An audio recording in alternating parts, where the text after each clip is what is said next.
So hello friends, कैसे हैं आप लोग। दोस्तों, मैं हूं आपका दोस्त, आपका teacher CA doctor Amit Khandal. तो दोस्तों, ये हम जो नया रिकॉर्डिंग कर रहे हैं दैट इज फॉर 2022 एग्जामिनेशन। और इससे पहले दोस्तों, मैंने आपको लेक्चर नंबर 5 तक रिकॉर्ड कर कर दे दिया है। तो अगर आपने हमारा लेक्चर 1 से लेक्चर नंबर 5 अभी तक वॉच नहीं किया है दोस्तों, तो प्लीज उसको एक बार वॉच कर लीजिए। मैंने यूट्यूब चैनल पर उसका प्लेलिस्ट बना रखा है। और हमारी जो एप्लीकेशन है अमित खांडल क्लासेस ऐप, वहां पर भी दोस्तों आप लोगों को ये सारे वीडियोस मिल जाएंगे। आपको डाउनलोड करना है फ्रॉम द प्ले स्टोर। दोस्तों, आज हम लेक्चर नंबर 6 रिकॉर्ड करेंगे। लेकिन लेक्चर नंबर 6 को स्टार्ट करने से पहले भाई, जो लास्ट लेक्चर में मैंने आपको पढ़ाया था, एक बार मैं आप लोगों को उसका रिव्यू करवा देता हूं। दोस्तों, मैंने आप लोगों को जनरल टैक्स रेट के बारे में बताया था। General tax rate, income tax के अंदर जब आप टैक्स लगाते हो तो दो तरह का टैक्स रेट होता है। एक को बोलते हैं इनका जनरल टैक्स रेट, और एक को बोलते हैं दोस्तों स्पेशल टैक्स रेट।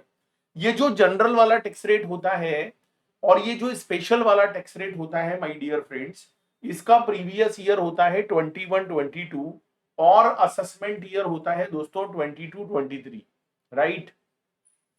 तो सबसे पहले दोस्तों, मैं आप लोगों को इंडिविजुअल, HUF, AOP, BOI और जो आर्टिफिशियल जुरिडिकल पर्सन होते हैं उनके बारे में बताऊंगा कि उनका जो है यहाँ पर बेसिकली क्या टैक्स रेट एप्लीकेबल है, वो मैं आज आप लोगों को यहाँ पर बताने वाला हूँ, है ना। तो चलिए दोस्तों, स्टार्ट करते हैं।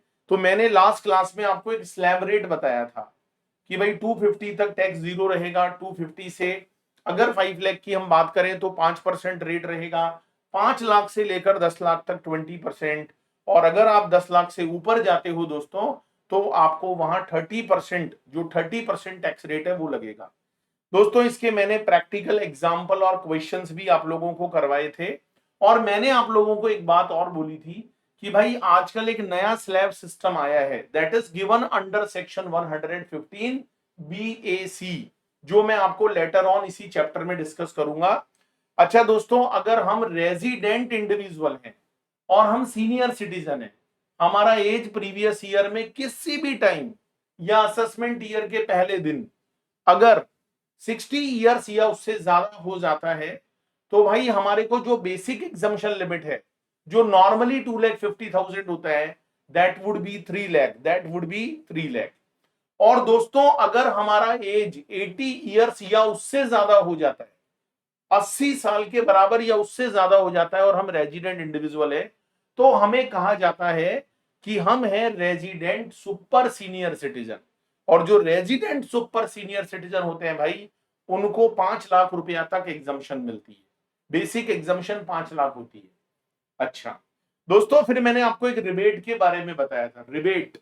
और ये जो रिबेट होती है ये रेजिडेंट इंडिविजुअल को मिलती है इंडिया में अगर उसका total income, gross total income नहीं, टोटल इनकम 5 लाख रुपए से ज्यादा नहीं। दोस्तों, अगर टोटल इनकम 5 लाख रुपए से ज्यादा नहीं है तो आपको रिबेट मिलेगी, और ये रिबेट मिलती है 12,500 मैक्सिमम टू मैक्सिमम। मतलब जितना आपका टैक्स अमाउंट है वो लिख लो और 12,500 लिख लो, विच एवर इज लोअर। इससे ज्यादा रिबेट नहीं मिलेगी, ठीक है भाई। और ये रिबेट जो 112A का कैपिटल गेन है उसकी इनकम टैक्स में से नहीं मिलती।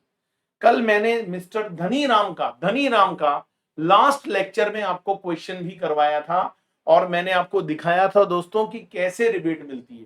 तो अगर आपने हमारा लास्ट लेक्चर मिस किया है तो उसको जरूर एक बार देख लीजिएगा। तो चलिए दोस्तों, स्टार्ट करते हैं आज के अमेजिंग सेशन को। दिल थाम कर बैठिएगा दोस्तों, और अपना जो भी कॉपी या कॉन्सेप्ट रजिस्टर है उसको निकाल लीजिएगा। मैं सारे के सारे नोट्स आपको हैंड राइटिंग करवा दूंगा दोस्तों, और साथ में क्वेश्चन बैंक भी पूरा का पूरा क्लास में ही सॉल्व करवा दूंगा। तो आपका पूरा प्रैक्टिस क्लास के अंदर होने वाला है। तो चलिए जी, स्टार्ट करते हैं आज के इस अमेजिंग सेशन को। तो आप लोग भाई अपने अस्त्र शस्त्र निकाल लो, और जो भी आपका कॉन्सेप्ट रजिस्टर है उसके अंदर भाई लिखना यहां पर शुरू कर दो। यहां पर आप लोग जो है उसको लिखना शुरू कर दो। तो चलिए दोस्तों, स्टार्ट कर देते हैं आज की इस अमेजिंग सेशन को। तो कल हमारा जो डिस्कशन हुआ था that is in relation to rebate. Rebate के बारे में मैंने आप लोगों को समझाया था कि रिबेट क्या होती है, किसको मिलती है, कैसे मिलती है, कितनी मिलती है। दोस्तों आप लोगों के एग्जाम में नॉर्मली इंडिविजुअल वाले क्वेश्चन, एचयूएफ वाले क्वेश्चन ज्यादा आते हैं, ठीक है, इंडिविजुअल और एचयूएफ के क्वेश्चन ज्यादा आते हैं। लेकिन अगर हम टैक्स रेट की बात करें तो हमें टैक्स रेट फर्म की भी जान लेना चाहिए, कंपनी का भी जान लेना चाहिए, because that is also given in your study mat. तो मैं आप लोगों को फर्म, लोकल अथॉरिटी, कंपनी, इनका टैक्स रेट क्या होता है वो भी बताऊंगा। इट मे बी पॉसिबल कि इन पर एग्जाम में क्वेश्चन आपके नहीं आएगा और आता भी बहुत कम है, ठीक है भाई। फाइनल लेवल पर जो है आप लोगों के ज्यादा आता है। तो मैं आपको बताना चाहूंगा दोस्तों क्या टैक्स रेट है, आपको नॉलेज होना जरूरी है यहाँ पर। तो आप लोग आज अपना कॉपी में लिखेंगे individual, HUF, AOP, BOI, artificial juridical person, इनका टैक्स रेट तो मैं ऑलरेडी आप लोगों को बता चुका हूं। इनके ऊपर सेस लगेगा वो भी बता चुका हूं। रिबेट कैसे मिलती है वो केवल इंडिविजुअल रेजिडेंट को मिलती है वो भी मैं बता चुका हूं।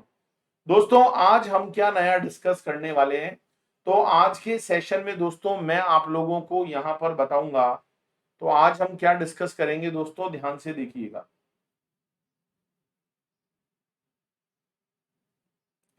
आज के सेशन में दोस्तों हम डिस्कशन करेंगे फर्म ऑब्लिक, थोड़ा सा इसको कलरफुल लिख लेते हैं, कलरफुल,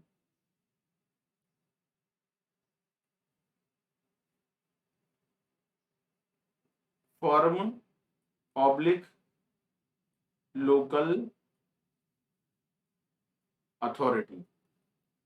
फर्म और जो लोकल अथॉरिटी होती है दोस्तों, उसके ऊपर टैक्स का रेट क्या लगना चाहिए। अच्छा दोस्तों यहां पर जो मैंने फर्म वर्ड लिखा है ना, इसके अंदर आप लोग लिख लेना including LLP, including LLP. LLP का फुल फॉर्म समझते हो, लिमिटेड लाइबिलिटी पार्टनरशिप। तो जितना भी फर्म होती है, जितनी भी लोकल अथॉरिटीज होती है भाई, उनके ऊपर टैक्स का रेट क्या है, क्योंकि that is given in your study mat, तो हमें इनका टैक्स रेट पता होना बहुत जरूरी है। देखो क्या पता भाई एग्जामिनर कोई क्वेश्चन बनाकर पूछ ले, तो मैं आपको बता दूं दोस्तों इनके ऊपर फ्लैट रेट इज एप्लीकेबल। दोस्तों यहां पर स्लैब रेट नहीं लगती है, यहां पर my dear friend slab rate is not applicable, यहां पर flat rate is applicable. Slab rate में और फ्लैट रेट में क्या फर्क है दोस्तों, यहां जो फ्लैट रेट लगेगी that is 30% of, 30% of total income. मतलब जो भी हमारी टोटल इनकम होगी, टैक्सेबल इनकम होगी, उसके ऊपर हम डायरेक्ट 30% का रेट लगाएंगे। नो स्लैब कि भाई 2,50,000 तक जीरो कर दो, फिर 250 से 5 लाख तक 5% लगा दो, फिर 20 लगा दो, फिर 30 लगा दो। नो, जितना टैक्सेबल इनकम है भाई उसके ऊपर डायरेक्टली 30%, इसको बोलते हैं फ्लैट रेट। ये फ्लैट रेट है। अगर फर्म का प्रॉफिट 10,000 भी है तो भाई साहब 30% से 3,000 रुपए का टैक्स बन गया। अगर फर्म का प्रॉफिट 1 लाख है तो 30,000 का टैक्स बन गया। इसको हम लोग फ्लैट रेट बोलते हैं, फ्लैट रेट। तो फर्म और लोकल अथॉरिटी के केस में भाई साहब फ्लैट रेट लगेगी।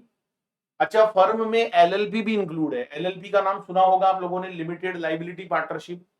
तो पार्टनरशिप चाहे लिमिटेड लाइबिलिटी हो या नॉर्मल हो, always flat rate is applicable, 30% of total income. बस फर्म के लिए आपको इतना सा यहां पर समझकर चलना है। चलो आगे बढ़ते हैं दोस्तों। इसके बाद में दोस्तों मैं आप लोगों को कंपनी के बारे में बताता हूं कि कंपनी पर क्या टैक्स रेट होती है, ठीक है। तो आपके स्टडी मैट में है इसलिए जानना जरूरी है। एग्जाम के पॉइंट ऑफ व्यू से केवल इंडिविजुअल और एचयूएफ के क्वेश्चन मोस्टली आपके एग्जाम में आते हैं। कंपनी वाले क्वेश्चंस कम आते हैं, लेकिन स्टडी मैट में टैक्स रेट है तो जानना बहुत जरूरी है दोस्तों। तो कंपनी के ऊपर टैक्स का रेट क्या होगा, सुनो। कंपनी के केस में टैक्स का रेट क्या होगा, इसको जानने के लिए सबसे पहले दोस्तों कंपनी को आप 2 पार्ट्स में डिवाइड कर लो, है ना। कंपनी को कितने पार्ट्स में डिवाइड कर लो भाई, 2 पार्ट्स में। सबसे पहला होता है डोमेस्टिक कंपनी, सबसे पहला होता है my dear friends domestic company, domestic company, domestic company होता है। दूसरा आप लोग यहां पर लिखोगे फॉरेन कंपनी, फॉरेन कंपनी। तो दोस्तों एक तो होता है डोमेस्टिक कंपनी और एक होता है foreign company. So there are two types of company. The first one is called domestic company and the second one is called foreign company. अब ये डोमेस्टिक और फॉरेन कंपनी क्या होता है, सबसे पहले इसको समझना पड़ेगा। इट मे बी पॉसिबल दोस्तों कि आपको इसका पहले से पता होएगा, लेकिन आपको पहले से जो पता है उससे मुझे मतलब नहीं है। इनकम टैक्स के लॉ में, इनकम टैक्स का जो लॉ बना हुआ है, इनकम टैक्स का जो कानून बना हुआ है, वहां पर दोस्तों डोमेस्टिक कंपनी और फॉरेन कंपनी का क्या मीनिंग है, चलो समझते हैं भाई। सबसे पहले मैं आप लोगों को डोमेस्टिक कंपनी के बारे में बताऊंगा, डोमेस्टिक कंपनी के बारे में बताऊंगा। दोस्तों डोमेस्टिक कंपनी का मतलब क्या होता है, तो डोमेस्टिक कंपनी को आप दो पार्ट्स में डिवाइड कर लो। एक तो होती है Indian company, the first one is called Indian company, और जो दूसरा वाला होता है सेकंड वाला उसको हम बोलते हैं company which made arrangement, which made arrangement for paying dividend, for paying dividend from income taxable in India। एक बार पूरा लिख लो फिर मैं आपको डिटेल में समझा दूंगा।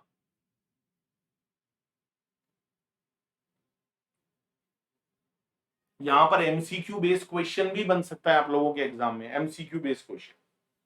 अच्छा, ये जो इंडियन कंपनी होती है इसके नीचे आपको दो कंडीशंस लिखनी पड़ेंगी। पहला कंडीशन आप लिख लो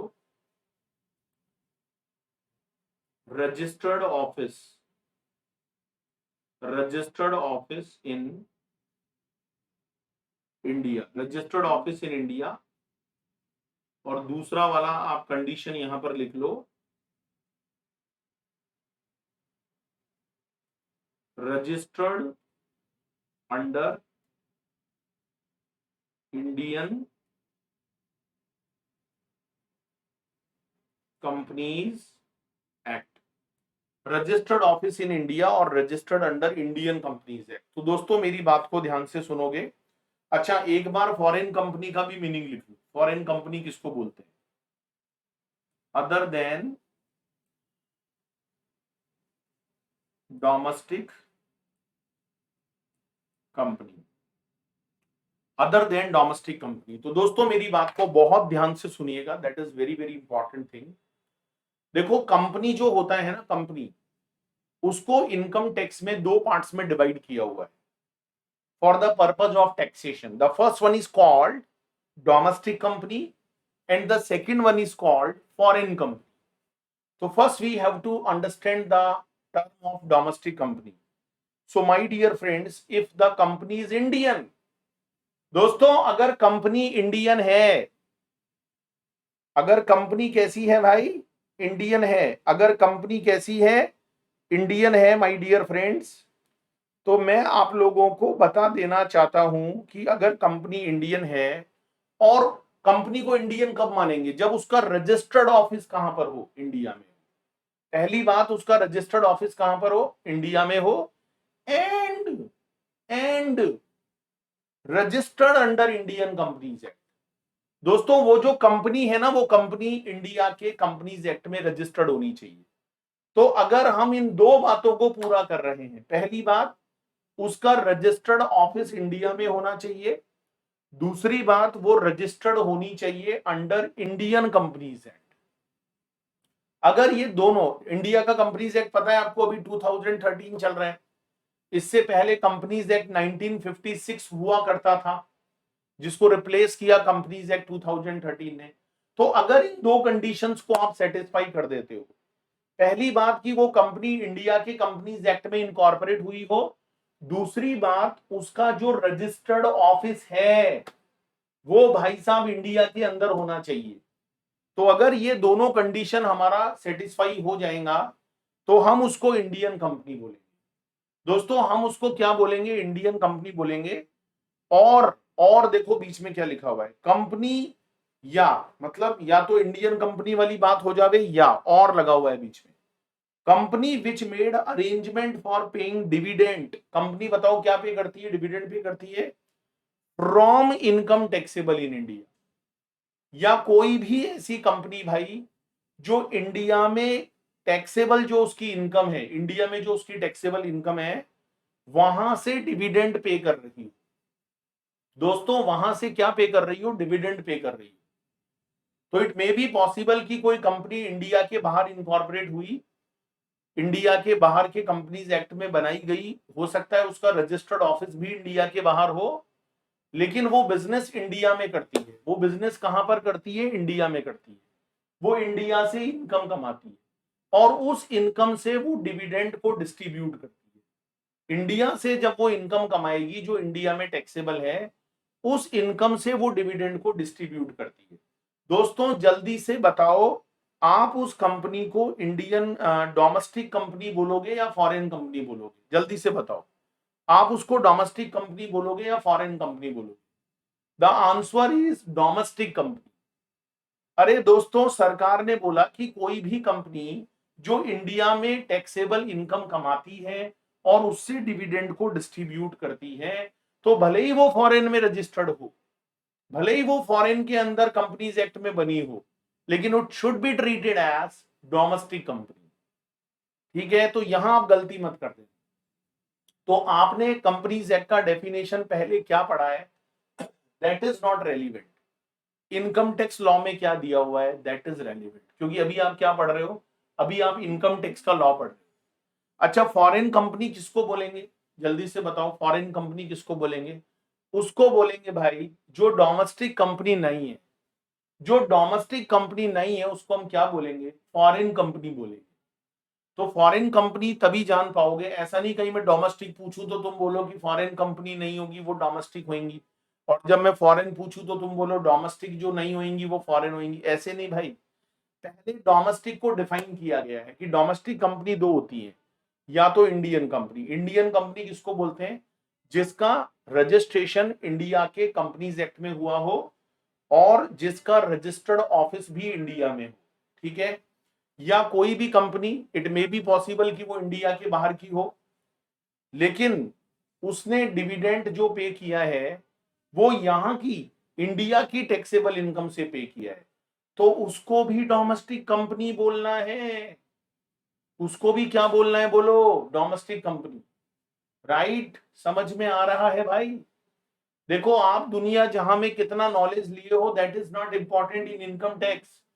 इनकम टैक्स में वो ही मानना पड़ेगा जो इनकम टैक्स के लॉ में लिखा है। अच्छा दोस्तों, आप फॉरेन कंपनी किसको बोलोगे?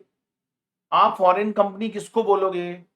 जो कि डोमेस्टिक कंपनी नहीं है। जो डोमेस्टिक कंपनी नहीं है ना, उसको आप फॉरेन कंपनी बोलोगे। राइट, चलो अब मैं आप लोगों को टैक्स रेट के बारे में बताता हूं। देखो टैक्स रेट क्या होती है। सबसे पहले एक काम करते हैं, मैं आपको फॉरेन कंपनी का टैक्स रेट बता देता हूं भाई।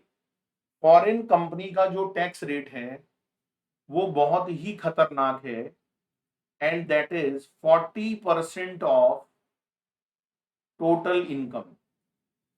जो भी फॉरेन कंपनी का टोटल इनकम होएगा उसके ऊपर फ्लैट रेट लगेगा, flat rate. And what is the flat rate? 40%। अगर 1 लाख रुपया टोटल इनकम है तो भाई 40,000 का टैक्स दो। अगर 10 लाख का टोटल इनकम है, टोटल इनकम मतलब taxable income after taking all deductions and exemptions, जैसे मैंने बताया था आपको लास्ट क्लास में, तो अगर 10 लाख है तो 4 लाख का टैक्स दो। वहां पर स्लैब नहीं चलता है। स्लैब केवल कहां चलता है? इंडिविजुअल, HUF, AOP, BOI, वहां पर चलता है। आर्टिफिशियल पर्सन वहां पर चलता है, बाकी लोगों के लिए फ्लैट रेट चलता है। तो फॉरेन कंपनी से बहुत ज्यादा टैक्स लिया जाता है भाई, 40%।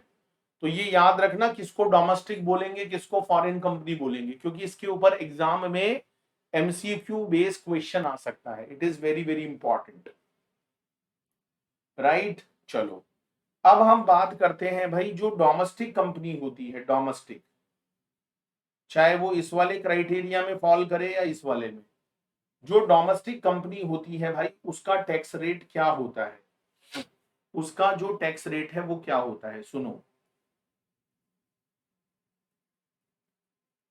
उसका टैक्स रेट क्या होता है, आपको पूरा नॉलेज होना जरूरी है, उसका टैक्स रेट क्या होता है। तो उसका टैक्स रेट होता है दोस्तों, अगर मैं डोमेस्टिक कंपनी का टैक्स रेट की बात करूं, तो यहां पर दो टाइप का टैक्स है। एक बार पहले पूरा नोट कर लो, फिर मैं आपको डिटेल में समझाऊंगा। सबसे पहले लिख लो भाई, if turnover oblique gross receipt, if turnover oblique gross receipt is up to ₹400 crore, खोखा, खोखा समझते हो, 1 करोड़ को 1 खोखा बोलते, तो कितना खोखा हो गया, 400 खोखा हो गया, और 400 खोखा हो गया in previous year 1920, in previous year 1920। अभी लिख लो, मैं समझाऊंगा आपको। और दूसरी तरफ लिख लो भाई अदर केस, दूसरी तरफ लिख लो भाई अदर केस। अच्छा यहां पर तो लिख दो 25% का रेट, और यहां लिख दो भाई 30% का रेट। फ्लैट रेट है, ध्यान रखना, नो स्लैब रेट। तो भाई डोमेस्टिक कंपनी पर जो टैक्स का रेट है वो आपको दो दो दिया हुआ है, या तो 25% लगेगा या 30% लगेगा। अब देखो मेरी बात को ध्यान से सुनना, मैं आपको पूरा एग्जाम्पल से समझाता हूं। आप लोगों का जो एग्जाम 2022 में होने जा रहा है, तो आप लोगों के एग्जाम में जो क्वेश्चन आएगा वो आएगा प्रीवियस ईयर 21-22 का। आप लोग को जो इनकम कंप्यूट करना पड़ेगा वो प्रीवियस ईयर 21-22 का कंप्यूट करना पड़ेगा, राइट। तो अगर मैं असेसमेंट ईयर बोलूं तो सर असेसमेंट ईयर एक साल आगे को बोल दो, मतलब 22-23 को बोल दो। तो आपके एग्जाम में जो भी क्वेश्चन आएगा वो प्रीवियस ईयर 21-22 का आएगा, मतलब असेसमेंट ईयर बोले तो 22-23, राइट। अच्छा आपको टैक्स भी इसी ईयर का निकालना रहेगा, है ना। लेकिन लॉ कहता है कि या तो टैक्स का रेट लगेगा 25% या टैक्स का रेट लगेगा डोमेस्टिक कंपनी पर 30%। अच्छा इट डिपेंड्स अपॉन टर्नओवर। दोस्तों ये चीजें किस पर डिपेंड करेगी, टर्नओवर पर डिपेंड करेगी, ग्रॉस रिसिप्ट पर डिपेंड करेगी। टर्नओवर समझते हो ना, सेल्स को बोलते हैं टर्नओवर। ग्रॉस रिसिप्ट बोलो, सेल्स बोलो, टर्नओवर बोलो, एक ही बात है। विदाउट डिडक्टिंग एनी एक्सपेंडिचर, जो आपका ग्रॉस रिसिप्ट है, जो आपका टर्नओवर है, वो देखा जाएगा for previous year 1920। Previous year 21-22 के लिए, प्रीवियस ईयर 21-22 के लिए हम लोग बेस बनाएंगे प्रीवियस ईयर 1920 के टर्नओवर को। मतलब उस डोमेस्टिक कंपनी का प्रीवियस ईयर 1920 में टर्नओवर क्या था, क्या था उस कंपनी का टर्नओवर। अगर उस कंपनी का टर्नओवर था अप टू 400 करोड़, टर्नओवर किससे ज्यादा नहीं होना चाहिए, 400 करोड़ से ज्यादा नहीं होना चाहिए। 400 करोड़ के इक्वल हो सकता है या उससे लेस हो सकता है। तो भाई कंपनी पर जो टैक्स का रेट लगेगा ना प्रीवियस ईयर 21-22 में, वो 25% लगेगा, 25%। ठीक है, देखो गवर्नमेंट बहुत होशियार है, गवर्नमेंट ने प्रीवियस ईयर 2021 का डेटा नहीं लिया, उसने प्रीवियस ईयर 1920 का डेटा लिया, ताकि कोई भी पर्सन उस डेटा को चेंज ना कर सके। वरना लोग सोचेंगे यार 25 टैक्स की जगह अगर 30 लग रहा है तो 25 लगा लो। तो गवर्नमेंट बोली कि जब आप 21-22 में टैक्स दोगे, प्रीवियस ईयर 21-22 में टैक्स दोगे, तो गवर्नमेंट कौन से ईयर के डेटा को बेस बनाने के लिए बोल रही है, कौन से ईयर के डेटा को बेस बनाने के लिए बोल रही है, प्रीवियस ईयर 1920 का डेटा। अब आप लोग इसकी ज्यादा डेप्थ में मत जाओ, क्योंकि मैं वो भी बता दूंगा लेकिन आप लोगों के काम का नहीं है।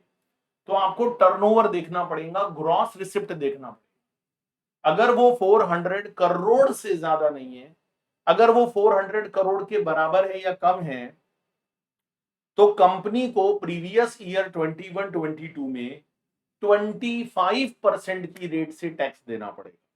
लेकिन दोस्तों, if it is a matter of other case, तो अदर केस क्या होगा? अदर केस क्या होगा कि उस ईयर का टर्नओवर 400 करोड़ से क्या था? ज्यादा था, ज्यादा था। तो भाई ऐसे केस में हम क्या करेंगे? 30% का टैक्स रेट लगाएंगे। हम 30% का टैक्स रेट लगाएंगे, 30%। अब मैं दोस्तों आपसे एक क्वेश्चन पूछूं, यहां पर मैं आपसे क्वेश्चन पूछूं, तो अगर 400 करोड़ तक है उस ईयर का टर्नओवर, तब तो 25% रेट लगेंगी। मतलब हम टैक्स जो लगा रहे हैं वो 21-22 के प्रीवियस ईयर की इनकम पे लगा रहे हैं, लेकिन हम इसके लिए बेस किसको बना रहे हैं? प्रीवियस ईयर 1920 के टर्नओवर। अगर टर्नओवर 400 करोड़ के बराबर या कम है, तो आज 21-22 में टैक्स लगेगा 25%। अदरवाइज अगर वो 400 करोड़ से ज्यादा हुआ तो it is a matter of other case, and what should be the rate of tax? 30%। अब दोस्तों मेरा क्वेश्चन क्या है, सुनना बहुत ध्यान से, वेरी वेरी इंपॉर्टेंट। मान लो किसी कंपनी ने पहली पहली बार, अरे पहली पहली बार, मोहब्बत नहीं, पहली पहली बार अपने बिजनेस को स्टार्ट किया, पहली पहली बार, फर्स्ट टाइम। आपकी लाइफ में बहुत सारी चीजें ऐसी होती है जो पहली पहली बार होती है, फर्स्ट टाइम होती है भाई। तो जब पहली पहली बार बिजनेस स्टार्ट किया प्रीवियस ईयर 21-22 में, तो मुझे बताओ वो कंपनी अगर अपनी टोटल इनकम पर टैक्स देगी तो क्या रेट लगाएगी? बिकॉज उस कंपनी का तो प्रीवियस ईयर 1920 में कोई टर्नओवर ही नहीं है, कंपनी अभी अभी स्टार्ट हुई है 21-22 में, तो हमें टैक्स तो 21-22 की इनकम पे अभी देना है, असेसमेंट ईयर 22-23 में देना है। अब हम क्या करें बताओ? हम 25% लगाएं या 30% लगाएं? आप मेरा क्वेश्चन समझ गए ना? कंपनी पहली बार स्टार्ट हुई है भाई, क्या करें हम? दोस्तों कोई भी डाउट कंफ्यूजन अगर रह जाए तो स्क्रीन पर दिए गए व्हाट्सएप नंबर पर मुझे मैसेज करें, मैं आपको जरूर उसका रिप्लाई दूंगा।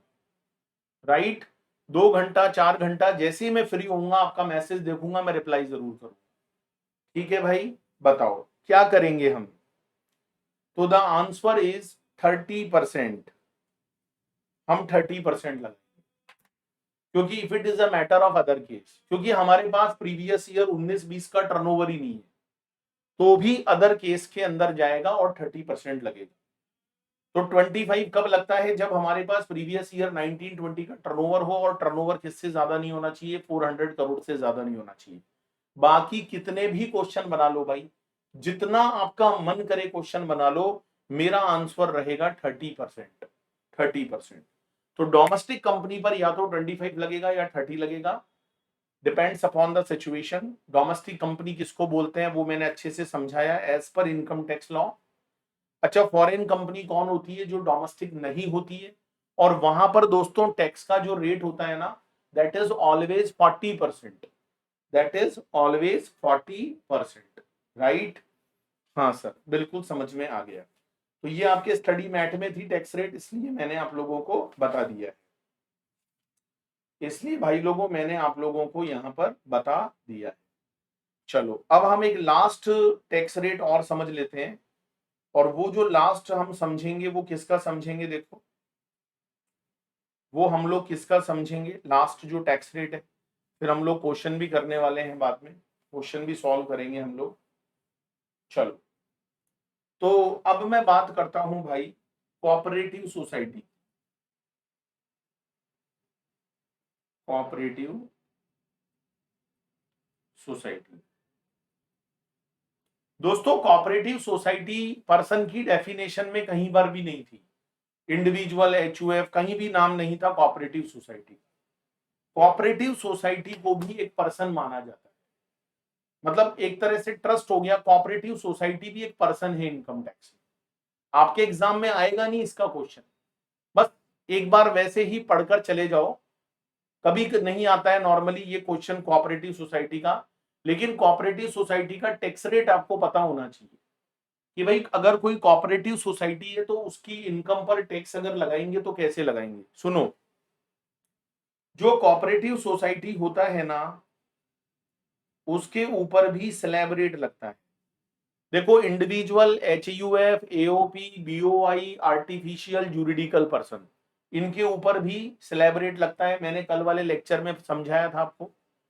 इसके बाद फर्म हो गया, कंपनी हो गया, फर्म के साथ में LLP हो गया, ये जो लोग होते, लोकल अथॉरिटी हो गया, इनके फ्लैट रेट लगता, इनके फ्लैट रेट लगता। ये देखो मैंने फ्लैट रेट समझाया आप लोगों को, इन लोगों के फ्लैट रेट लगता, there is no slab rate.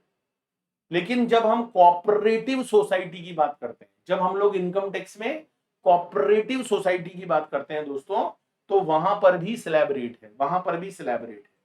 और मैं बता दूं भाई स्लैब रेट क्या है। सुनो, कोऑपरेटिव सोसाइटी का बिल्कुल फर्जी स्लैब रेट है, मैं दिखाता हूं आपको। इफ टोटल इनकम, और दूसरी तरफ आप लोग लिख लो टैक्स रेट। एक तरफ लिख लो टोटल इनकम, दूसरी तरफ लिख लो भाई टैक्स रेट। अगर किसी कोऑपरेटिव सोसाइटी का टोटल इनकम अप टू ₹10,000 है, तो यहां टैक्स का रेट रहेगा 10%। और अगर वो 10,000 से ज्यादा है, एक बार लिख लो, लेकिन बट अप टू ₹20,000, तो द टैक्स रेट इज 20%।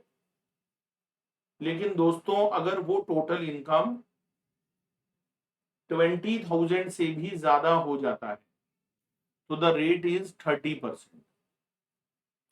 तो मुझे तो ये फर्जी लगा यार, क्या 10-20 हजार के लिए तुम 10%, 20%, 30% लगा रहे हो। लगाना था तो सीधा ही 30% लगा देते। कह रहे हैं जी आपकी इनकम अगर 10,000 तक है तो हम आपको 10% टैक्स लेंगे। 10,000 से 20,000, अगर टोटल इनकम 10,000 से 20,000, मतलब 10,000 ही हुई, 10 से 20, तो उस पर हम 20% लेंगे। और 20,000 से जितना ऊपर होएगा, जितना ऊपर होएगा, सपोज 50,000 है, तो 50 में से 20 से ऊपर कितना हुआ, 30 हुआ, 30। तो 30,000 पर हम 30% लगाएंगे। तो यार क्या 10-20 हजार, तुम सीधा ही 30 लगा देते यार, कौन सा एहसान कर दिया तुमने। पर भाई जो भी है हमारे सामने है, ये स्लैब रेट आप एक बार नॉर्मली देख लेना, याद कर लेना। कोई MCQ क्वेश्चन आएगा तो आएगा, बाकी मेन फोकस हमारा इंडिविजुअल और HUF पर रहेगा। राइट, चलो, तो ये तो हो गई सारी टैक्स रेट की बात, रिबेट की बात, ये सारा मैंने आपको पढ़ा दिया। ठीक है, इसको एक बार बहुत अच्छे से रिवाइज करना है। अब दोस्तों आज मैं एक नई चीज बताने वाला हूं जो मैंने कल भी नहीं बताई थी, मैंने कहा था मैं लेटर ऑन डिस्कस करूंगा। That is called surcharge. दोस्तों मैंने कहा था ना, टैक्स के ऊपर एक चीज लगती है जिसको सरचार्ज बोलते हैं। और ये सरचार्ज जो होता है भाई, ये रिच पर्सन पर लगाया जाता है। जो अमीर लोग होते हैं, अमीर लोग, रिच पर्सन, उनके ऊपर सरचार्ज लगाया जाता है। सरचार्ज डिपेंड करेगा आपकी टोटल इनकम कितनी है। दोस्तों अगर आपकी टोटल इनकम एक स्पेसिफाइड लिमिट से ज्यादा हो जाती है, अगर आपकी टोटल इनकम दोस्तों स्पेसिफाइड लिमिट से ज्यादा हो जाती है, तो आपको वहां पर सरचार्ज पे करना पड़ता है, सरचार्ज। और सरचार्ज का रेट क्या है दोस्तों, वो मैं आज के सेशन में आपको बताऊंगा, क्योंकि सरचार्ज जानना बहुत जरूरी है। सरचार्ज को समझने के बाद हम लोग एक मार्जिनल रिलीफ भी पढ़ेंगे, that is very very important for examination point of view. उसके क्वेश्चंस भी हैं, वो भी हम प्रैक्टिस करेंगे। तो चलिए दोस्तों, अब हमारा जो नया टॉपिक आज स्टार्ट होगा, टैक्स रेट सारा हमने कंप्लीट कर लिया है। आज मैं आपको नई चीज क्या पढ़ाने वाला हूं दोस्तों, तो उस नई चीज का नाम है भाई, टॉपिक डाल लो, सर चार्ज, सरचार्ज। तो आज की क्लास में दोस्तों हमारा जो नया टॉपिक है उसका नाम है सरचार्ज। सरचार्ज होता है, अच्छा सरचार्ज का मतलब क्या होता है दोस्तों? Basically tax on tax. जब टैक्स के ऊपर टैक्स लगता है दोस्तों, टैक्स के ऊपर जब टैक्स लगता है तो हम लोग उसको सरचार्ज बोलते हैं। अच्छा, टैक्स पर टैक्स गवर्नमेंट गरीब लोगों पे नहीं लगाती, अमीर लोगों पर लगाती है, रिच पर्सन पर लगाती है। और उनके की फर्क पहनता है यार, इतना पैसा कमा रहे यार भर भर के, कहां लेकर जाओगे? सरकार कहती चलो टैक्स के ऊपर सरचार्ज भी दो। चलो कैसे लगता है सरचार्ज, ये पूरा कहानी आपको समझाऊंगा मैं, राइट? चलो, तो सरचार्ज की बात हम लोग यहां पर करते हैं, टैक्स ऑन टैक्स। इसमें दोस्तों सबसे पहले मैं आप लोगों को individual individual HUF, AOP, BOI, artificial juridical person, इसमें फर्म, कंपनी, कोऑपरेटिव सोसाइटी नहीं है भाई। इसमें मैंने नाम लिया इंडिविजुअल का, HUF का, AOP का, BOI का, आर्टिफिशियल जुरिडिकल पर्सन। ये वही लोग हैं दोस्तों जिनका मैंने अभी आपको टैक्स रेट भी एक साथ पढ़ाया था। इन पर सरचार्ज एक ही तरीके से लगता है। कैसे लगता है एक बार पूरा नोट कर लो, फिर मैं आप लोगों को विद एग्जांपल समझाऊंगा। इफ टोटल इनकम, बेस किसको बनाना है? टोटल इनकम को, ग्रॉस टोटल इनकम को नहीं, टोटल इनकम को। याद है ना दोस्तों, टोटल इनकम कैसे निकलती है? जब हम सारे हेड की इनकम कंप्यूट करते हैं तो टोटल ग्रॉस टोटल होता है, उसमें से डिडक्शन मिलता है अंडर चैप्टर 6A, बताया था मैंने आपको लास्ट क्लास में, that is called total income. तो बेस किसको बनाएंगे? टोटल इनकम, क्योंकि टैक्स किस पे कंप्यूट होता है? टोटल इनकम पे। तो सरचार्ज लगेगा या नहीं लगेगा, it also depends upon total income. अच्छा, तो सर कैसे, मतलब बताओ? हाँ बताता हूं। टोटल इनकम अगर अप टू ₹50 लाख है, ये जो लोग है ना individual HUF, AOP, BOI, artificial juridical person, इनका टोटल इनकम अगर अप टू ₹50 लाख है तो भाई सरचार्ज का जो रेट होएगा वो निल होएगा, निल। कोई सरचार्ज नहीं लगेगा, निल बटा निल, नो सरचार्ज। सरकार बोली यार क्या सरचार्ज देगा तू, तू टैक्स दे दे यही बहुत है। 50 लाख तक अगर तेरा टोटल इनकम है, मस्त रहे, कोई सरचार्ज नहीं है। ऊपर जाकर जवाब देना भाई, गरीब जनता पर क्या टैक्स पे टैक्स लगाना, बेचारा टैक्स दे दे वही बड़ी बात। अच्छा, लेकिन अगर टोटल इनकम अबाउ ₹50 लाख है, but up to ₹1 crore, up to ₹1 crore,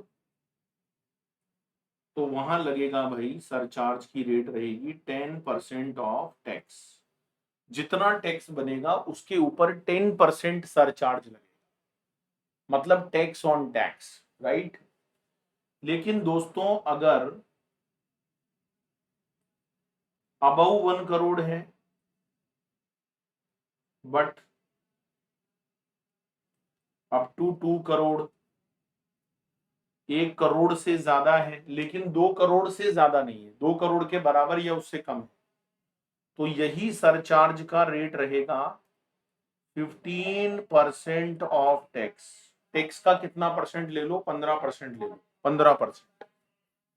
लेकिन दोस्तों अगर टोटल इनकम अबाउ 2 करोड़ है बट अप टू 5 करोड़, तो यही टैक्स का रेट हो जाएगा 25% ऑफ टैक्स। ठीक है, 25% ऑफ टैक्स।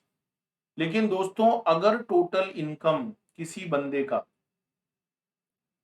5 करोड़ से भी ज्यादा है, ओ माय गॉड, सर आपका कितना है? मैं क्यों बताऊं भाई, पर्सनल क्वेश्चन मैं क्यों बताऊं सर, बताओ ना। तो भाई साहब अगर 5 करोड़ से भी ज्यादा होएगा ना टोटल इनकम, तो सरचार्ज का रेट होएगा 37% of tax. Oh my God. तो दोस्तों ध्यान रखना, ये कोई स्लैब रेट नहीं है कि भाई 50 लाख तक 0, 50 लाख से 1 करोड़ तक 10%, फिर 1 करोड़ से 2 करोड़ तक 15%, ऐसे नहीं है। ये स्लैब रेट नहीं है भाई, ये फ्लैट है। जैसे अगर किसी बंदे का टोटल इनकम सपोज करो 10 करोड़ है, तो सबसे पहले हम 10 करोड़ का टैक्स निकालेंगे। टैक्स कैसे निकालते पता ही है आपको। तो बताओ वहां सरचार्ज कितना लगेगा? डायरेक्ट 37% लगेगा। ये नहीं कि भाई पहले 50 लाख तक का टैक्स निकालो, फिर उसके ऊपर तो सरचार्ज 0 लगाओ, फिर 50 लाख से 1 करोड़ का टैक्स निकालो, फिर उस पर। ऐसे नहीं होता है भाई साहब, फ्लैट है, फ्लैट। इंडिविजुअल हो, फर्म हो, कंपनी हो, सॉरी, फर्म और कंपनी की तो अभी बात ही नहीं हो रही, उनका तो सरचार्ज अलग तरीके से निकलता है। Individual, HUF, AOP, BOI, artificial juridical person पर जब सरचार्ज लगाओगे तो भाई साहब फ्लैट रेट है, फ्लैट रेट। ध्यान रखना, फ्लैट रेट है, फ्लैट रेट लगेगी यहां पर। ये बात ध्यान रखना आप लोग। अगर 10 करोड़ टोटल इनकम है, बताओ सरचार्ज का रेट क्या रहेगा? टोटल टैक्स पर 37%। टोटल टैक्स पर 37%। अच्छा बताओ, अगर टोटल इनकम 3 करोड़ है तो 3 करोड़ है तो सर 3 करोड़ है तो सर फिर वो इसमें फॉल करेगा 3 करोड़ वाला। तो 3 करोड़ का टैक्स निकालो और उस टैक्स पर फ्लैट 25% सरचार्ज, राइट। और अगर मान लो 1.5 करोड़ है तो फ्लैट 15% लगाओ। अगर 55 लाख है तो सीधा 10% लगाओ। तो सरचार्ज स्लैब बेसिस पे नहीं होता है, सरचार्ज तो डायरेक्ट लगता है भाई, डायरेक्ट लगता है। ठीक है। अच्छा, इसके नीचे एक छोटा सा नोट जरूर लिख लीजिए, एक छोटा सा नोट लिख लो भाई। Surcharge rate of 25% and 37%। 25% and 37% is not applicable on short term capital gain under section 111A and long term capital gain under section 112A। ये सेक्शन नंबर अगर याद ना हो भाई तो टेंशन नहीं लेने का। दोस्तों जब मैं आपको हेड्स ऑफ इनकम पढ़ाऊंगा, हेड्स ऑफ इनकम, तो वहां पर एक चैप्टर आएगा कैपिटल गेन। क्या नाम है उसका? Capital gain. Capital gain capital asset को ट्रांसफर करने से होता है। अच्छा, वहां दो तरह के कैपिटल गेन होते हैं, एक होता है शॉर्ट टर्म और एक होता है लॉन्ग टर्म। दो तरह के कैपिटल गेन होते हैं, जब मैं कैपिटल गेन चैप्टर पढ़ाऊंगा वहां पर आएगा। एक शॉर्ट टर्म होता है, एक लॉन्ग टर्म होता है। किसको शॉर्ट टर्म बोलते हैं, किसको लॉन्ग टर्म बोलते हैं, ये हम कैपिटल गेन चैप्टर में पढ़ेंगे। तो दोस्तों ये दोनों कैपिटल गेन जो है ना, शॉर्ट टर्म और long term, under section 111A और 112A। 111A में कौन सा आता है, 112A में कौन सा आता है, we will discuss later on. वहां पर सरचार्ज की रेट 25 और 37% नहीं लग सकती। अगर short term long term capital gain suppose करो आपका 10 करोड़ है, 10 करोड़ है, 10 करोड़, तो आपके मन में तो ये आएगा कि यार 37% लगा दो। नहीं, वहां पर मैक्सिमम टू मैक्सिमम जो हाईएस्ट रेट है ना वो 15% है। भले ही इनकम 2 करोड़ से ज्यादा हो, अगर long term short term capital gain वहां पर आ गया भाई, और उस लॉन्ग टर्म शॉर्ट टर्म के कारण भले ही टोटल इनकम 2 करोड़ से ज्यादा हो, लेकिन आप सरचार्ज की मैक्सिमम रेट 15% ही लगाओगे। आप वहां पर 25 और 37% नहीं लगा सकते। बाकी तो भाई जब मैं कैपिटल गेन पढ़ाऊंगा तो हम लोग ज्यादा डिटेल में इसको डिस्कस करेंगे, वहां आपको ये बात समझ में आएगी, वहां मैं आपको इसका प्रैक्टिस क्वेश्चन भी करवा दूंगा। तो अभी इतना सा समझ लो कि short term long term gain अगर 111A या 112A में आता है तो सरचार्ज की रेट 25 और 37% नहीं लग सकती, ठीक है। वहां मैक्सिमम टू मैक्सिमम 15% ही लग सकती है। हाँ, अगर शॉर्ट टर्म लॉन्ग टर्म नहीं है क्वेश्चन में, तो फिर तो भाई अगर इनकम 5 करोड़ से ज्यादा है तो 37% सरचार्ज है, 2 करोड़ से ऊपर है, 5 करोड़ के बीच में है तो 25 है, 1 से 2 करोड़ के बीच में है तो 15 है ना। फिर तो जो दे रखा है भाई वही होने वाला है। चलो मैं आपको एक एग्जांपल लेकर समझाता हूं। मैं दोस्तों आप लोगों को एक एग्जांपल लेकर समझाता हूं। एक छोटा सा एग्जांपल लेते हैं हम।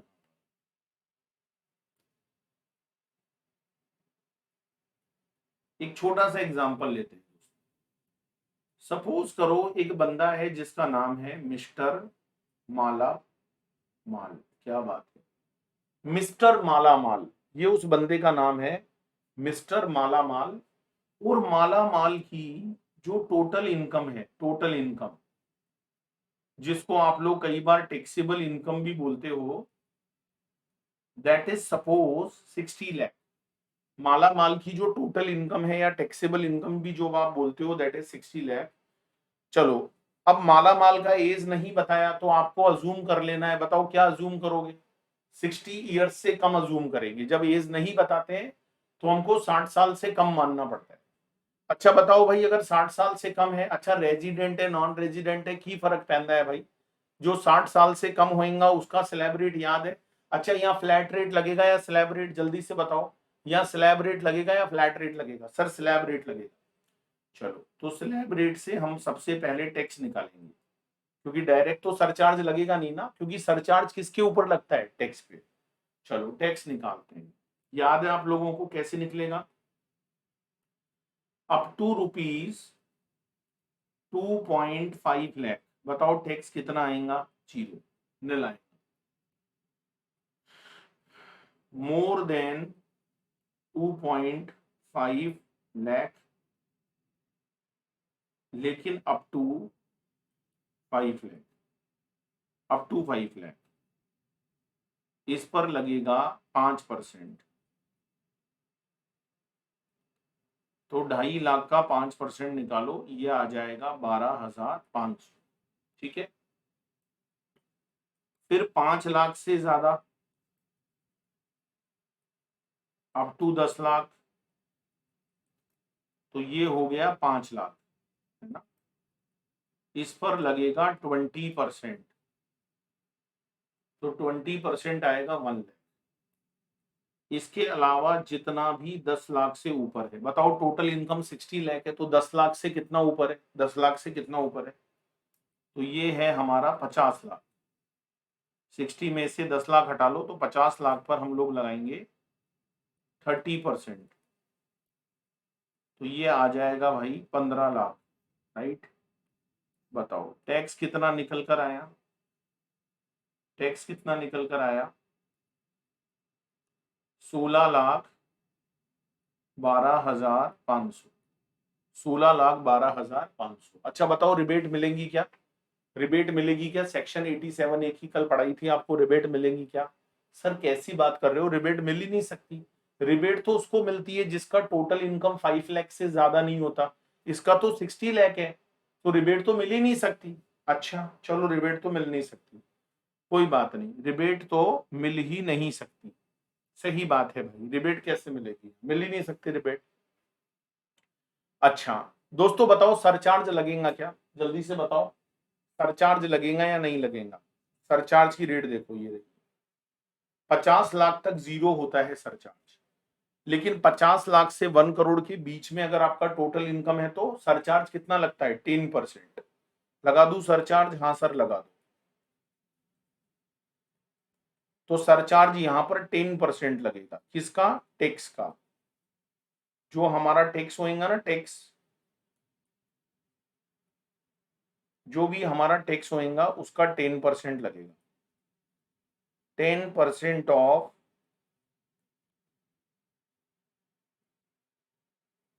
16,12,500, 16,12,500। तो बताओ भाई कितना आएगा? 16,12,500, ये सरचार्ज आएगा। तो सरचार्ज भाई साहब हमेशा फ्लैट रेट से लगता है। ये नहीं कि भाई 50 लाख तक का टैक्स मैं पहले अलग निकालूंगा फिर उसका सरचार्ज जीरो ना, फिर 50 से ऊपर का टैक्स अलग निकालूंगा, ऐसा नहीं होता। अगर आपका इनकम 50 लाख से थोड़ा सा भी ज्यादा है टोटल इनकम, तो आपको पूरे टैक्स पर 10% देना पड़ेगा, पूरे टैक्स पर देना पड़ेगा भाई। अगर आपकी इनकम 60 लाख है तो पूरे 60 लाख के टैक्स पर आपको क्या देना पड़ेगा? अगर आपकी इनकम 5 करोड़ से ज्यादा है, सपोज 6 करोड़ है, तो 6 करोड़ के टैक्स पर आपको 37% देना पड़ेगा। 6 करोड़ पर जितना टैक्स बनेगा उसका 37% आपको देना पड़ेगा। समझ में आया? बताओ, सरचार्ज को ऐड कर लो भाई, सरचार्ज को ऐड कर लो, कितना निकल कर आएगा? 1773750।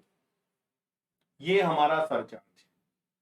अच्छा, एक चीज और लगती है, मैंने कल की क्लास में बताई थी, जल्दी से बताओ, एक चीज और बताई थी सर, एक चीज और लगती है, वो होती है सेस। अच्छा, सेस हमेशा लगता है, ऑलवेज लगता है, ठीक है, जहां जहां टैक्स वहां वहां सेस। अच्छा बताओ, यहां तो सरचार्ज भी लगा है तो सेस 4% लगता है, मैंने बताया था। 4% किसका? अरे 4% किसका लगाओगे? टैक्स और सरचार्ज के टोटल का, टैक्स और सरचार्ज के टोटल का। तो टैक्स और सरचार्ज का टोटल कितना है? 1773750। इसका 4% लगा लो, इसका 4% लगा लो भाई, कितना आएगा बताओ? 1773750, इसका 4%, 70950।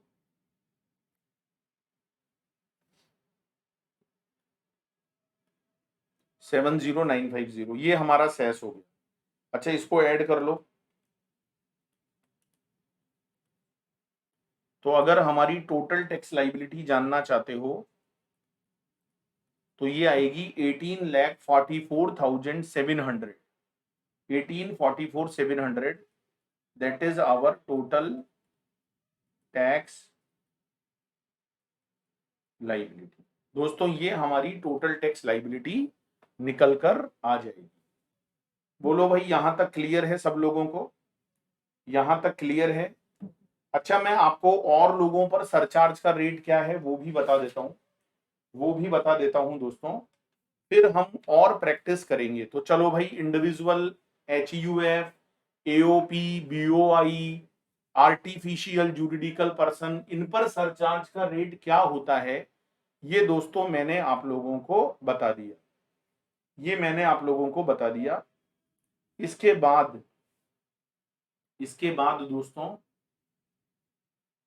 सेकंड पॉइंट जिसमें हम सरचार्ज की रेट सीखेंगे, in case of firm, local authority and cooperative society, firm, local authority, cooperative society, इन पर सरचार्ज कब और कैसे लगता है। तो सुनो, फर्म, लोकल अथॉरिटी, अच्छा फर्म में LLP आती है, पता है ना आपको, पहले भी बताया था जब टैक्स निकालना सिखाया था। अच्छा, इनका टैक्स जो होता है वो फ्लैट रेट से होता है, कोऑपरेटिव सोसाइटी का स्लैब रेट से होता है, लेकिन बाकी लोगों का फ्लैट रेट से होता है, राइट। अच्छा, इन पर भी सरचार्ज लगता है क्या? हाँ लगता है। कब लगता है? सुनो, इफ टोटल इनकम। तो दोस्तों, अभी मैं आपको टैक्स निकालना नहीं सिखा रहा, अरे अभी मैं आपको टैक्स निकालना नहीं सिखा रहा, अभी मैं आपको सरचार्ज निकालना सिखा रहा हूं। टैक्स तो हमने पहले ही डिस्कस कर लिया, अभी हम क्या डिस्कस कर रहे? देखो, पढ़ते पढ़ते बच्चा भूल जाते, हम अभी क्या पढ़ रहे? सरचार्ज पढ़ रहे। तो दोस्तों, अगर इन लोगों का टोटल इनकम, अगर इन लोगों का total income up to ₹1 crore है, इन लोगों का टोटल इनकम अगर अप टू ₹1 करोड़ है, तो सरचार्ज का रेट रहेगा नील। सरचार्ज का रेट कितना रहेगा भाई? नील रहेगा। और अगर ये अबाउ ₹1 करोड़ है, अगर इनका टोटल इनकम 1 करोड़ से ज्यादा है, तो सरचार्ज का रेट रहेगा 12% ऑफ टैक्स। तो इंडिविजुअल और इनके केस में देखो सरचार्ज बहुत सारा था, नील, 10%, 15%, 25, 37, ऐसा नहीं है। इन लोगों के या तो सरचार्ज लगता ही नहीं है या लगता है तो 12% लगता है। अगर अप टू 1 करोड़ तक टोटल इनकम है तो सरचार्ज नील होता है, अगर 1 करोड़ से ज्यादा है तो 12% होता है। ये सब आपको याद नहीं करना, बस एवं ही बता रहा हूं कि आपको पता होना चाहिए, क्योंकि मेन तो देखो इंडिविजुअल बेस्ड क्वेश्चंस आते हैं एग्जाम में, तो इंडिविजुअल वाला आपको पता होना चाहिए। बाकी एवं ही आप एक बार लिख लो, जरूरी है, भाई स्टडी मैट में दे रखा है तो लिख लो। इसके बाद सुनो, थर्ड थर्ड सुनो, थर्ड कंपनी। सर कंपनी जो होती है इस पर भी सरचार्ज है क्या? हाँ है ना, कंपनी पर भी है। Just given for your knowledge, इसको याद मत करना, कंपनी वाला सरचार्ज याद मत करना, बस एवं ही बता रहा हूं, लिख लो। अच्छा, कंपनी का जब मैंने टैक्स बताया था, बताओ मैंने कंपनी को कितने पार्ट्स में डिवाइड किया था, जल्दी से बताओ। सर एक तो बताया था डोमेस्टिक कंपनी, एक तो होती है डोमेस्टिक कंपनी,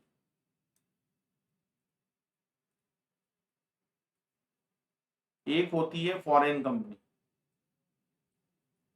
एक तो डोमेस्टिक कंपनी होती है, एक फॉरेन कंपनी होती है। अच्छा ये क्या होती है ये मैं ऑलरेडी बता चुका हूं आपको। तो कंपनी का भी क्या देखना पड़ेगा, टोटल इनकम, क्या देखना पड़ेगा, टोटल इनकम, टोटल इनकम को बेस बनाना पड़ेगा।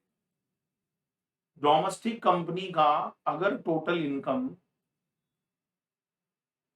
अप टू ₹1 करोड़ है, अप टू ₹1 करोड़ है, तो सरचार्ज की रेट रहेगी नील। सरचार्ज की रेट कितनी रहेगी, नील। लेकिन अगर टोटल इनकम अबव 1 करोड़ है, लेकिन अप टू 10 करोड़ है, अबव 1 करोड़ है लेकिन अप टू 10 करोड़ है, अप टू 10 करोड़ है, तो भाई सरचार्ज का रेट रहेगा 7% ऑफ टैक्स, 7% ऑफ टैक्स। लेकिन अगर कंपनी का टोटल इनकम 10 करोड़ से भी ज्यादा हो गया, 10 करोड़ से भी ज्यादा हो गया, तो भाई सरचार्ज का रेट रहेगा 12% ऑफ टैक्स, 12% ऑफ टैक्स। ठीक है, but in case of foreign company, चलो फॉरेन कंपनी का भी बता देता हूं। फॉरेन कंपनी के केस में भी ऐसे ही 3 पॉइंट्स बना लो, just giving for your knowledge. दोस्तों अगर टोटल इनकम, बेस तो टोटल इनकम ही बनेगी हमेशा, सरचार्ज लगाते समय बेस किसको बनाते हैं, टोटल इनकम को। अगर total income up to 1 crore है, अप टू 1 करोड़, तो भाई सरचार्ज का रेट नील रहेगा। और अगर वो अबाउ 1 करोड़ है लेकिन अप टू 10 करोड़ है, अप टू 10 करोड़ है, अप टू 10 करोड़ है, तो भाई यहां पर सरचार्ज की रेट होगी 2% ऑफ टैक्स। ठीक है, और अगर टोटल इनकम अबाउ 10 करोड़ है, अबाउ 10 करोड़, तो भाई सरचार्ज की रेट रहेगी, इसको मैं वापस लिख देता हूं,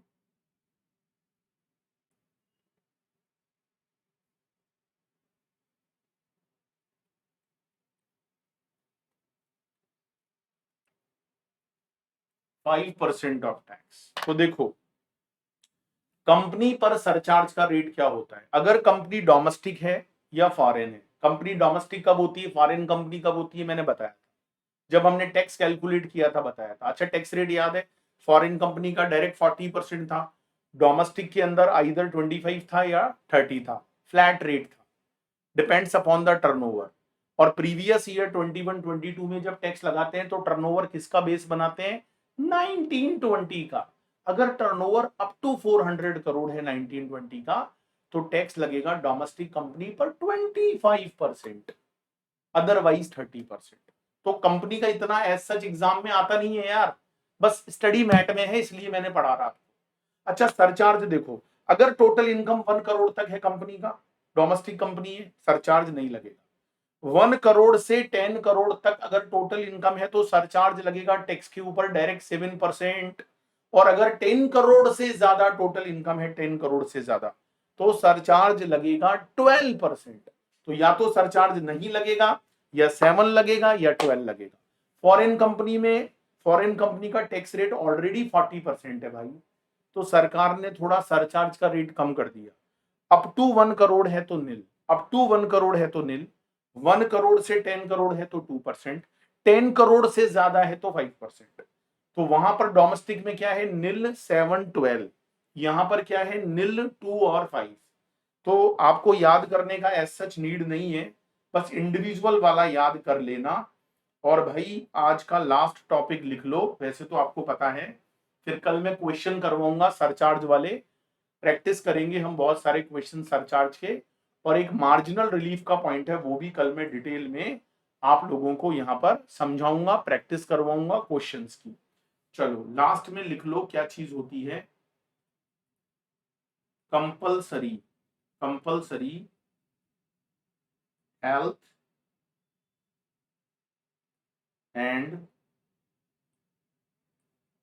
education cess, health and education cess, ये ऑलवेज लगता है, ये कंपलसरी होता है, भले ही सरचार्ज लगे या ना लगे, सेस हमेशा लगेगा।